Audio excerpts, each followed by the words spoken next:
விதமான சாம்பார் பார்க்கலாம். ரொம்ப ரொம்ப ரொம்ப டேஸ்டியா இருக்கும். அதுக்கு முதல்ல அரைக்க வேண்டியது என்னன்னு பார்க்கலாம். காஞ்ச மிளகாய் சேர்த்துக்கலாம், கருவேப்பிலை சேர்த்துக்கலாம், இஞ்சி ஒரு துண்டு சேர்த்துக்கலாம், 2 துண்டு நசுக்குன பூண்டு சேர்த்துக்கலாம், பச்சை மிளகாய் சேர்த்துக்கலாம், ஒரு 15 விதை இருக்கும் மல்லி சேர்த்துக்கலாம், தனியா கொஞ்சமா ஜீரகம் சேர்த்துக்கலாம், ஒரு 10 மிளகு சேர்த்துக்கலாம். இதை நாம பல்ஸ் மோட்ல போட்டு எடுத்துட்டு வந்துடலாம். குழம்புக்கு தேவையான தக்காளியை இந்த மாதிரி நல்லா கையில பிசைஞ்சு வச்சுக்கோங்க. நல்லா ஜூசியா நல்லா இருக்கும். அந்த மாதிரி பிசைஞ்சு வச்சுக்கோங்க. இப்போ நம்ம சாம்பார் தாளிச்சிடலாம். கடுகு போட்டுக்கலாம், கடலைப்பருப்பு போட்டுடலாம், கருவேப்பிலை சேர்த்துடலாம், கொஞ்சமா பெருங்காயம் சேர்த்துக்கலாம், சின்ன வெங்காயம் போட்டுடலாம். நம்ம அரைச்சிருந்தோம் இல்லையா, அதையும் இதோட சேர்த்துக்கலாம். தேவையான அளவு கல்லுப்பு சேர்த்துக்கலாம். இப்போ நல்லா வதக்கி விட்டுறலாம். நம்ம அரைச்சி வச்சோம் இல்லையா, அந்த பொடி நல்லா கமகமன் வாசனையா இருக்கு.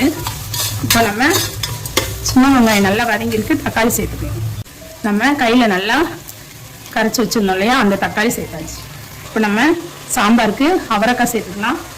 ஒரு மாறுதலுக்காக நம்ம இந்த மாதிரி கத்திரிக்காய் நேர் நேர கீரி நம்ம கத்திரிக்காய் சேர்த்துக்கலாம், உருளைக்கிழங்கு சேர்த்தலாம். இப்போ இது எல்லாத்தையும் நல்லா நம்ம கிளறி விட்டுறலாம். காய் நல்லா வேகட்டும், நாம மூடி போட்டுடலாம். இப்போ காய் நல்லா வெந்திருக்கு. இதோட நாம சாம்பார் பொடி சேர்த்துடலாம். சாம்பாருக்கு தேவையான புளி கரைச்சல் சேர்த்துடலாம். இப்போ இது நல்லா கொதிக்கட்டும். நம்ம இது நல்லா கொதிச்ச உடனே பருப்பு ஊற்றிடலாம். இதோட சாம்பார் பொடி காய்கறி எல்லாம் கலந்து நல்லா வேகட்டும், மூடி போட்டுடலாம். இப்போ நம்ம ஃப்ரெஷ்ஷான கொத்தமல்லி கொஞ்சம் போட்டிருக்கோம், அதை கிண்டி விட்டுடலாம். வேக வச்ச பருப்பு சேர்த்துக்கலாம். அதாவது 3/4 பங்கு துவரம் பருப்பும் 1/4 பங்கு சிறு பருப்பும் மஞ்சத்தூள் பெருங்காயம் போட்டு வேக வச்சுருக்கோம். அந்த பருப்பை இதோட சேர்த்துக்கலாம்.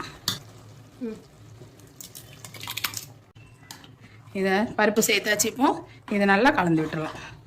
சூப்பரான சாம்பார் கமகமன்னு ரெடி ஆயிடுச்சு. இப்போ இதுக்கு நீங்கள் தேவையான அளவு தண்ணி சேர்த்துக்கலாம். காய்கறி நாம் அரைச்சி விட்டது, பருப்பு எல்லாம் சேர்ந்து புளி கரைசல், சாம்பார் பொடி, சூப்பரான சாம்பார் ரெடி. இப்போ நம்ம இதில் வெல்லம் போட்டுக்கலாம். இப்போ நம்ம வெல்லம் சேர்த்துக்கலாம். நீங்கள் வெல்லம் சாம்பாரோடு சேர்க்கும்போது அது ரொம்ப சுவையாக இருக்கும். இப்போ சூப்பரான சாம்பார் ரெடி. இதே மாதிரி இதே மெத்தடில் அரைச்சி விட்டு செஞ்சு பாருங்கள், ரொம்ப ரொம்ப சூப்பராக இருக்கும். நம்ம சேனலில் நிறைய சாம்பார் ரெசிபி இருக்குது. எல்லா சாம்பாரையும் நீங்கள் பாருங்கள், டிஃப்ரெண்ட்டாக இருக்கும்.